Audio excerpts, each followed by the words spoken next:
Olá, bem-vindos a mais um Momento Enem. Eu sou o professor Márcio Carvalho e leciono a disciplina de Sociologia no ensino médio do Colégio São Francisco Coque, da cidade de Passos. Bom, foi me dada a missão de falar um pouco dos temas recorrentes do Enem. E claro, não dá para falar de provas de vestibulares e Enem sem falar dos clássicos da Sociologia, que são eles Marx, o Durkheim e o Weber. Tá? Esses são os grandes pensadores da sociologia que discutem temas como socialização, poder, ideologia, trabalho, e eles são usados até hoje em grandes análises feitas da sociedade atual.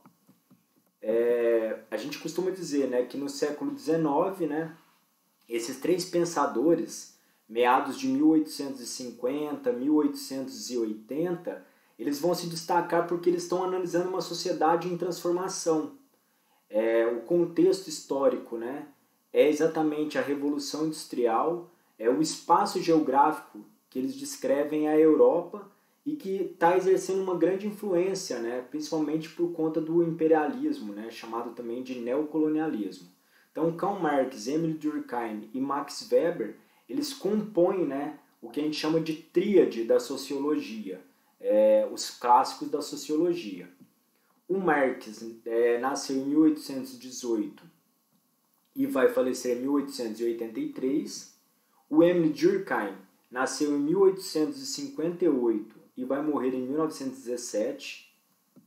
E o Max Weber nasceu em 1864 e vai morrer em 1920. Por que é importante data de nascimento e falecimento desses clássicos? Para entender em qual momento da história eles estão escrevendo suas análises sociológicas. Por exemplo, tanto Durkheim quanto Weber, eles vão presenciar inclusive a Primeira Guerra, que ocorreu entre 1914 e 1918. Tá bom? A pergunta que não pode faltar é por que então estudar esses clássicos, esses três sociólogos? Qual é a importância do Marx, do Durkheim e do Weber? Tem somente um valor histórico compreender esse processo de formação da sociologia? São fundamentais para compreender uma sociedade atual? Eles têm apenas um valor didático para Enem ou realmente são importantes para a compreensão da vida? Bom, eles são tudo isso, Eles são importantes para compreender a sociologia, eles são importantes para questões de vestibulares e eles são muito importantes para entender até mesmo a sociedade atual. Como a gente coloca aí, o estudo da realidade brasileira no contexto do capitalismo global não dispensa o estudo da teoria social clássica. Então a gente não pode nunca dispensar o estudo desses três autores, senão a gente teria que sempre estar reinventando a roda. Então, a partir da análise que esses três autores fizeram lá no século XIX, até os dias de hoje é muito importante. Tá? Aqui a gente tem os objetos de sociologia criados por cada um. O Durkheim fala muito do fato social. O Weber usa o conceito ação social. E o Marx usa o conceito classes sociais. Então a gente percebe que são três sociólogos que estão vivendo o mesmo momento, no mesmo espaço geográfico, mas que usam abordagens sociológicas de análises diferentes. No Momento Enem hoje, nós vamos abordar particularmente o Durkheim. Vamos concentrar nesse primeiro clássico aí da sociologia, o Emile Durkheim. Ok? Lembrando, o Durkheim nasceu em 1857 e veio a falecer em 1917. A primeira contribuição dele, como a gente já falou, é analisar o fato social. Então, o fato social, o que seria o fato social para o Durkheim? Fato social consiste em maneiras coletivas de pensar, sentir e agir, e que estão exteriores ao indivíduo, e dotadas de um poder de coerção em virtude do qual se lhe impõe. Então, em outras palavras, essa questão do fato social para o Durkheim, ele enxerga que a sociedade exerce influência sobre o indivíduo. É o jeito dele pensar. Então o indivíduo nada mais é do que uma coisa moldada pela sociedade. A sociedade ela impõe, né, suas regras, ela impõe seus meios, né, para o indivíduo dentro da sociedade agir. Então por isso que quando ele fala, né, que é uma maneira coletiva de pensar, sentir e agir, ele está querendo dizer que a sociedade já traz isso pronto, né? E é o que ele chama de fato social. Ok? E ele vai destrinchar esse fato social em 3 características. A primeira característica, ele fala da generalidade, né? Por ser coletivo, estar presente em toda a sociedade. O que seria isso? Para ele, há um padrão da sociedade. Então o indivíduo acaba se padronizando, é o que ele chama de generalidade, generalizar, né? A segunda característica para ele é a exterioridade, né? São as regras que vêm de fora. Então o indivíduo ele segue as regras sem mesmo saber quem criou as regras. Ele segue as regras acreditando que aquilo tá, né, já está colocado. Por exemplo, um semáforo. O sinal verde é para parar, o sinal verde é para continuar e o sinal vermelho é para parar. Não foi ele que criou essa regra, ela veio exterior. Ela traz uma questão da exterioridade, né? Mas inclusive o indivíduo ele é adaptado a isso. E ele complementa, né, a questão das características, né, do fato social com a coercitividade, que é, se o indivíduo não segue aquelas regras, né, ele pode sofrer uma grande punição. Coerção, né, nada mais é do que punição. Então, por exercer força sobre o indivíduo, né, a sociedade, os fatos sociais obrigam a conformar-se com as suas maneiras de pensar, sentir e agir. Então, por exemplo, voltando na exterioridade, é a regra, né, colocada por uma instituição social. O indivíduo pode até infringir, né, essa exterioridade, só que ele vai ser punido. No caso, usando o exemplo do semáforo, né, ele vai receber uma multa. Okay? Então essas 3 características, né, generalidade, exterioridade e coercitividade, elas compõem o que o Durkheim chama de fato social. Para ele, então, a sociedade cria, né, através das instituições sociais, que são igrejas, escolas e inclusive família, métodos de moldar o indivíduo. E ele aí especifica que esses métodos são através da generalidade, da exterioridade e da coercitividade. Uma questão, né, recorrente em Enem, vestibular, né, por exemplo, é essa daqui, ó.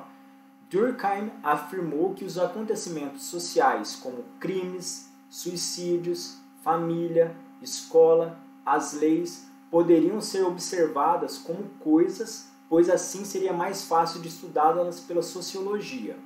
Esses fenômenos ele denominou de fatos sociais, que a gente acabou de falar, né? Aí vem, assinale a opção que apresenta corretamente as características do fato social.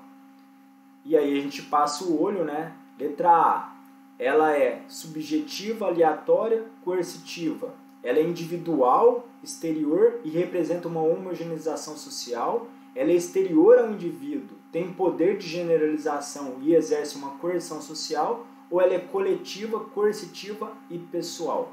Como a gente acabou de ver, né, as 3 características, ela é exterior ao indivíduo, ela tem um poder de generalidade e ela exerce uma coerção, né, no indivíduo. Então a resposta seria a letra C, de acordo com as características que a gente acabou de olhar. Outro conceito importantíssimo do Durkheim é entender a questão que ele fala de solidariedade social. O que seria isso? Ele está bem no meio de uma sociedade que está deixando, né, de ser, né, pré-capitalista e passando a ser capitalista. Ou seja, ele está vendo a transformação da sociedade. É como se ele estivesse no meio, né? Ele olha para trás e vê uma sociedade pré-capitalista e ele olha para frente e vê uma sociedade capitalista. Essa é a importância dele, né? Ele consegue enxergar no olho do furacão as transformações. E ele, claro, vai escrever sobre isso.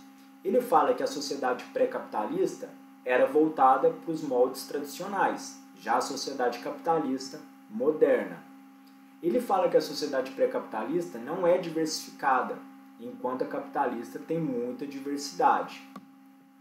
Outro ponto importante, né, é que a pré-capitalista também não tinha tantas indústrias, assim como a capitalista, né, principalmente por conta da segunda revolução industrial, né, vai ser muito industrializada. E ele fala, né, que a pré-capitalista tinha um modelo, né, uma sociedade mais simples, enquanto a sociedade capitalista ela é muito mais complexa nas suas relações. E por fim, né, ele coloca que a sociedade pré-capitalista tinha pouca divisão de trabalho. Já na sociedade capitalista há muitas especializações, né? Então há muita divisão do trabalho. O trabalho vai se fragmentando, ok? E aí vem os conceitos chaves, né?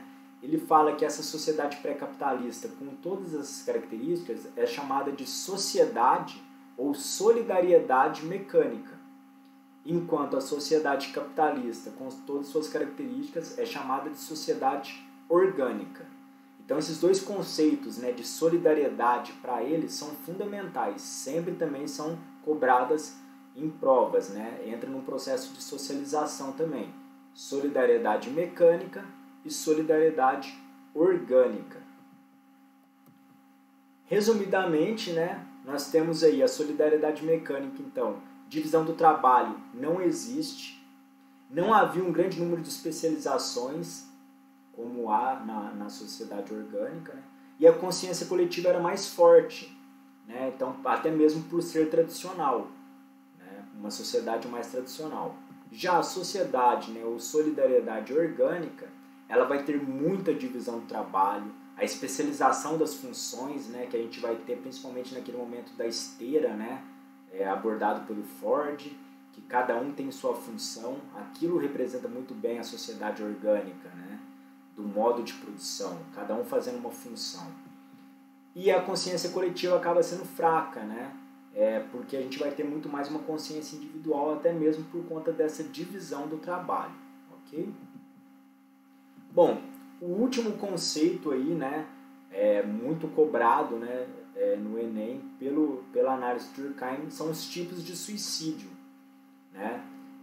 Aparece na análise de Durkheim faz o suicídio. As causas do suicídio seriam sociais, dependendo do maior ou menor grau de coesão social. Então a gente volta no fato social.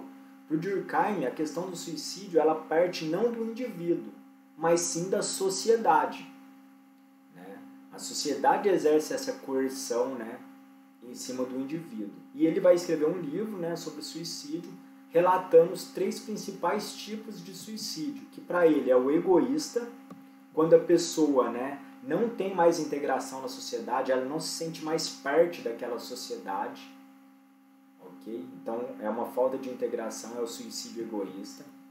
O altruísta é exatamente o contrário, né, quando a pessoa se vê muito inserida na sociedade, e aí pelo bem de toda uma sociedade acaba cometendo suicídio, ok?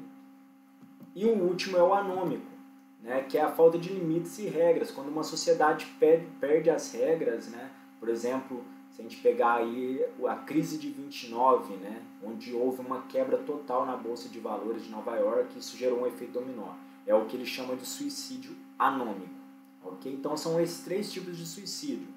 Quando a pessoa não tem mais integração com a sociedade, egoísta. Quando a pessoa tem muita integração, né, com a sociedade, mesmo assim comete suicídio por essa sociedade, altruísta. E por fim, quando há uma falência, né, uma quebra de uma determinada sociedade com as suas regras, como por exemplo a crise de 29, que é o suicídio anômico.